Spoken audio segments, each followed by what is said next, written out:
this was plain. And Nnamdi Kanu was saying, show me the law on which you are judging me. And the lawyer could not say it. For me, this is something that is worrisome. That is why I think the youth by now should be rising. The youth should be asking our elders question. So on which rule, under which rule are we? So that we know how to move, going forward. For me. Do you understand? And nobody is saying that is my own worry. If somebody should ask, on which constitution, which law are you judging me? Are you sentencing me? Let me know, yes. Yeah. And as simple as that. They could not read it before him in the law court. But before, this used to happen. If they are judging you or you have a case, they want to sentence you. After going through the evidence, analyzing, they say, okay, based on the evidence that we have, and according to this law, this number so and so, then we are judging you. They pass judgment. But Nigeria do not care about that. They do not care about how they will look in front of anybody, even as they're under the scrutiny of the whole world. Pass this kind of judgment. You see, that is worrisome because this can be applied to anybody. This one is not about tribe. You understand? It's not about Nnamdi Kanu being an Igbo man. No. This is about a whole nation and about a constitution. And the more, if it can happen to Nnamdi Kanu that have a wider view, a worldwide view. So who is an individual that it cannot happen to? So tomorrow you can have a case now. They take you to court. The court will just pass judgment without reading the law that you are offended. Do you understand? That for me, that is my worry. And I cannot understand it to date. Do you understand? You will be sentenced to death on what you have not. Yes, on what the law that is not existing. They will not read it to you. So which means anybody can take you to court. They will just pass judgment. They will not tell you the offense, where it is written that you have offended the law. So that is the danger of it for me. You understand? It's not about them, sentencing Kanu, but every Nigerian should be wary of this. And you see, this is a progression. Why I say it's a progression? If you watch the judgment, if you watch, let's make a reference to that of Rivers, Port Harcourt. During the case against a Fubara team and those that decamped. When those that was in PDP, when they decamped to APC, so that they could, take Fubara out of the way. And later they found out that the case was against them for defecting. They went to court, and the court said that they did not defect to APC. And these people were on video. It was celebrated. It was recorded. The court said that they did not defect. That they have decamped from PDP to APC in reverse. But when they found out that the case was going against them, they said that they did not defect. Yeah, they did not decamp. And the court did not accept the video evidence. Do you understand? And there was a video evidence of these people, of the proceedings, of when they were defeated, when they were welcomed by the APC party.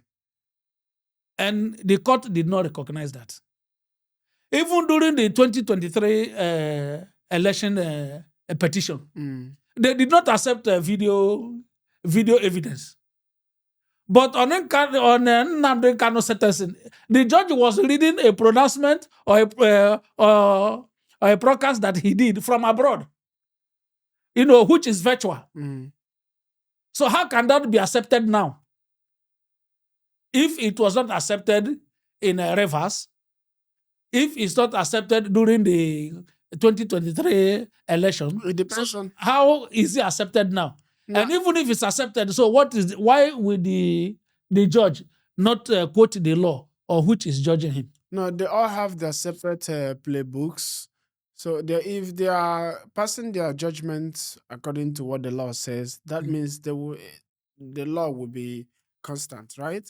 But that is not what they are doing. They all have their own playbook, which they are doing whatever they are doing from. So if whatever happened in Rivers State, they will have what Wike or whoever will present to them, this is how we are going to do this one.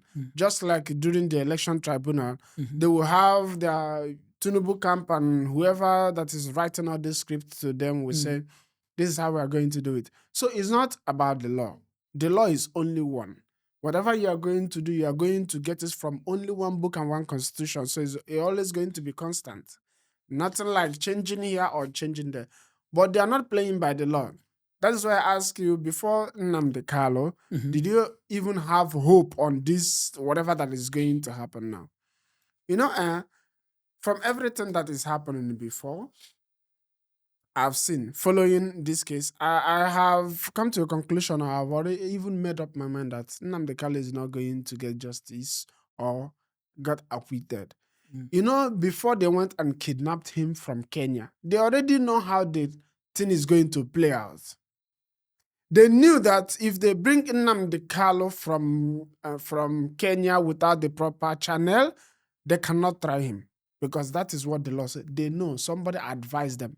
They say, okay, this is Nigeria. We can just bring him. He jumped bail, and we will keep saying that he jumped bail, and everybody will forget that his home was invaded by the military, that he escaped so that he will not be killed. Everybody will forget that, and we will not play that he was extraordinary rendition. Because if you are going to judge that Nnamdi Kanu was extraordinary rendition, that means you don't have the jurisdiction to judge the case, right? But they already knew. This is not the government doing it without the Attorney General. No.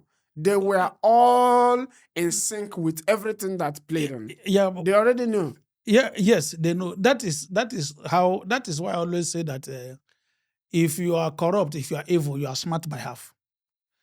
You know, this is what I've made. What is making like somebody like President Trump saying that Nigeria is a disgraced country, and it's a shame. You understand? It's a very big shame to everybody, not only to Tinubu, to even our elders, to the clergymen, to everybody who have voice to speak and is not speaking. It's a very big shame. Yes, these are the how can these decisions they are taking, that is what is bringing Nigeria down, and they keep doing it, and nobody is saying nothing. Nigeria don't have a rallying point. I don't see it. I don't see, there is no law, there is no virtue, there is no principle we believe in. This is what I'm seeing now in Nigeria. Anything can go. It means we are heading to nowhere. We are heading towards disaster. God forbid, but that is the pointer. People that does not have there's no principle they cherish. There is there is no vision. There is nothing that will happen and everybody will say, no, this is wrong. This cannot be. No, they have already divided you. They have already divided you. That is disaster. They have won. They have already divided you. If you go to Twitter right now and you see that every scenario, everybody that is speaking up is being tagged IPOB or Igbo man. No. No. And I like just that. to be fair, like that. No, I saw some people speaking from other tribe. I like that. Seriously. Do you know why I like that? Because it means that everybody saying that law is not working in Nigeria is Igbo. It's good because you are saying or you are telling the world that it's only Igbos can say the truth in this country. That the people that are saying that Christians are being killed in Nigeria is only Igbo can see that. And if you can recall, it's only Igbos that came out and said that Tinubu Buhari cannot lead Nigeria. Look at where Buhari led Nigeria to. The same thing to this Tinubu. People will just take their hatred without seeing that Igbos are like majority of them, a large number of them, 90 or 99% of them will tell you the truth at all time. You understand? Yeah. They said that there is Christian genocide in Nigeria. Everybody said it's Igbo thing. It is Igbo thing because as it is, it's only Igbos that will look you in the face and tell you how it is. You have everybody in power. When last did you have Igbo man as a president in Nigeria? The time you ever did, it was a ceremonial president. You've never had Igbo man at the highest level in this country, level office in this country. Mm. So right from the independence to now, Igbo man do not have a hand in making Nigeria how it is. At least we can boldly come out and say we did not destroy Nigeria. They all did collectively, and they keep doing it. And when we come out to speak, you will say Igbos want to destroy Nigeria. Are you daft, or you cannot see what is glaring in front of you? Mm.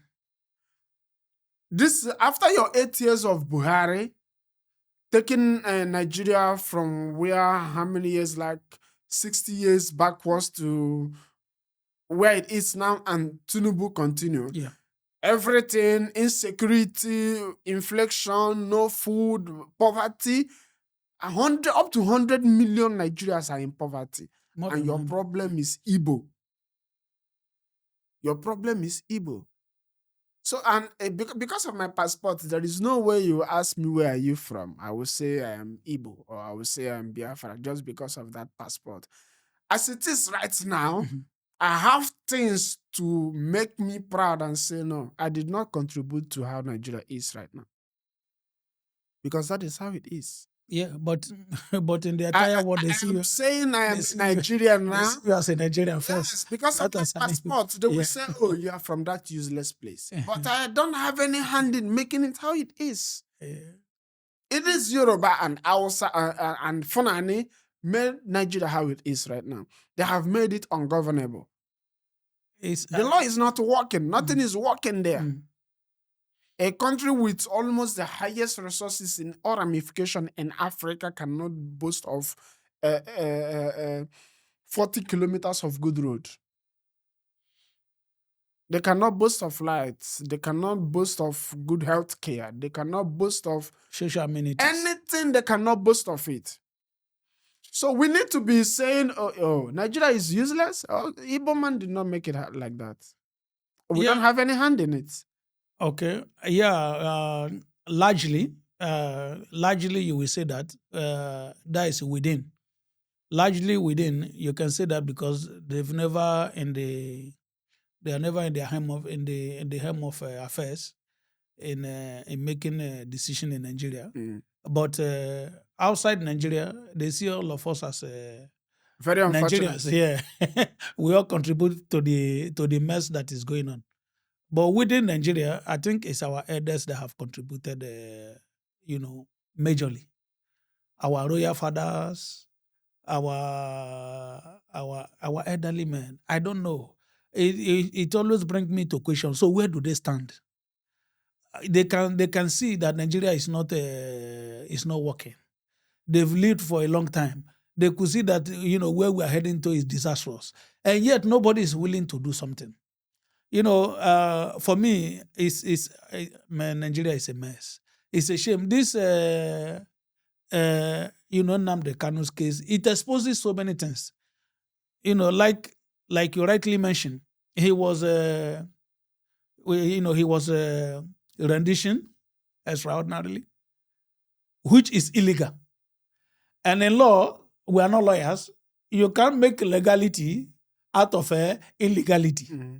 That alone should not make him not to face any trial. And which a judgment was passed earlier, I think in the Court of Appeal, that they should set him free. That there's no grant to... Supreme Court. Yes, that there's no grant to judge him. Even some of the subsection in the UN, the same thing have been communicated that this man should be set free. Okay, this is where my fear is coming. Now, nobody is referring to that first judgment that the court did, that this man should be set free. Rather, you see people talking, differently. I cannot understand. So that ruling that was done first, that this man should be set free, because he was all of a sudden. Yeah, he was illegally brought to Nigeria. So therefore, there's no legal proceedings that can go under law, and which is a right, good and right ruling, and nobody obeyed it.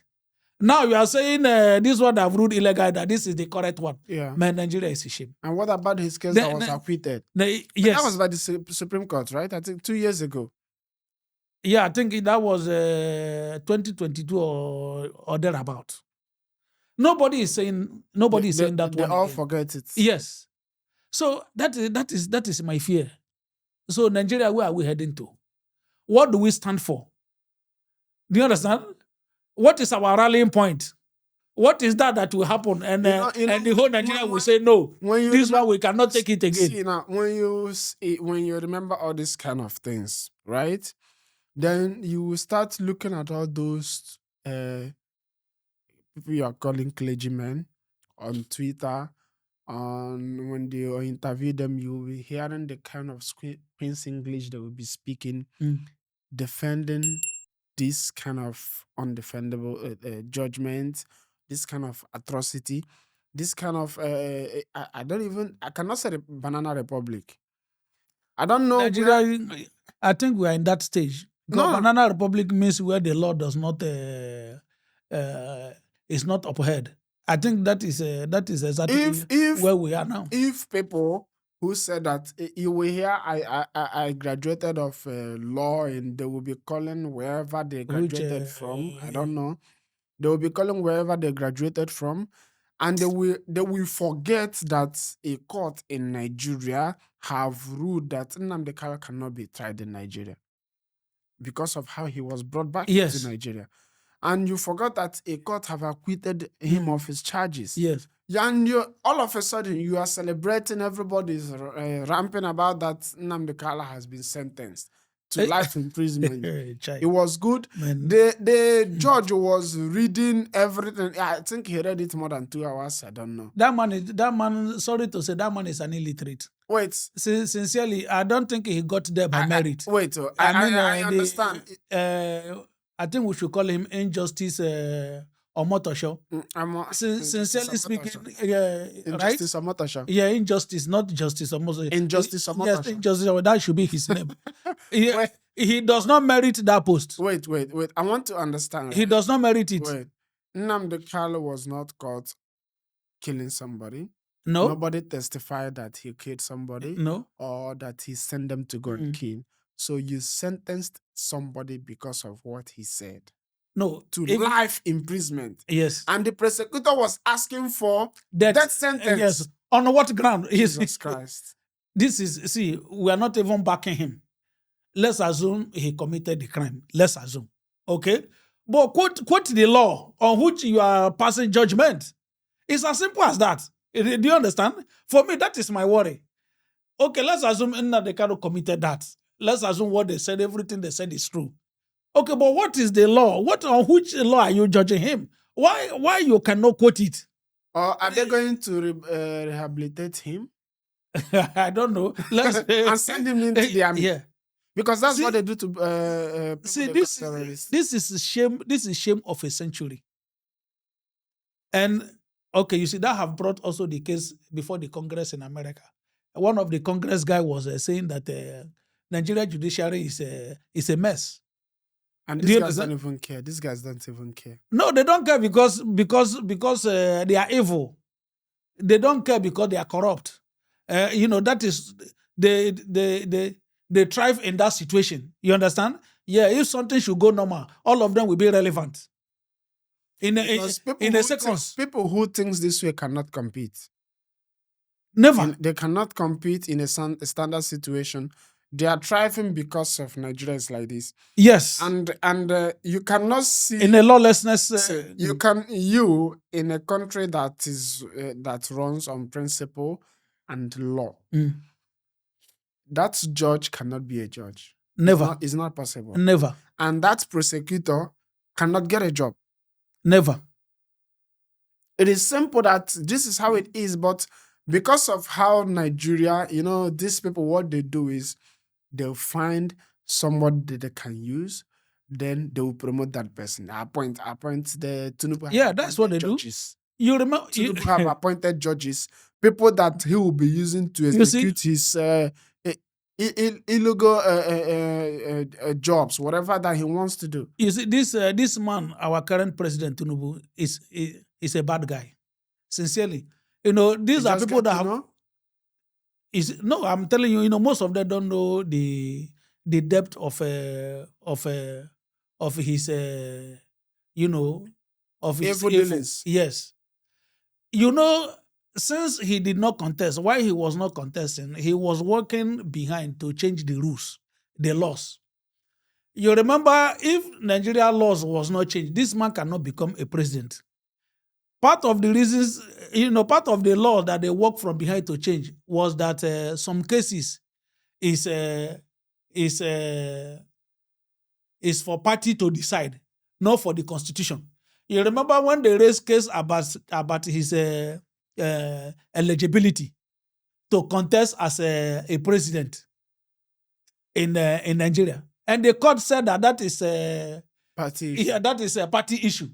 Since the party could not deal with that, that the government does not have anything to say, the whole country. You could imagine that what will make somebody a president. Mastermind. Criminally mastermind. He did that from, behind to change the rule. That if party did not detect that this person is not eligible to contest, it's a party issue, not a federal government issue. How can that be? Is he going to govern only his party? Somebody that is coming to govern a whole nation, and you are saying that is a party matter. They're supposed to have decided it. It's not something you can consider. So they have started working day and night for years to change the rules so that he can be a president. All these judges, they have started promoting them. The people who will work for them, not today. Yeah. The same way now that this guy that is FCT minister. One of these guys that is always bringing the judicial deficiencies, to light. The way he said now that the current judges, they are appointing their children and political mistresses. They are now being appointed as judges. The same way they started. Somebody like this Omotosho got this job by connection. He did not merit it. From the way he read the judgment, you could see that this person is not learned. This person is half-baked. He cannot claim to be. This person is not claim to be full-baked judge. No. It's not a full-baked job. It's not a full-baked judge. He's not an intelligent guy. He's even reading with emotion. You could see that from his tone. But it was a missionary case. The case was a missionary case.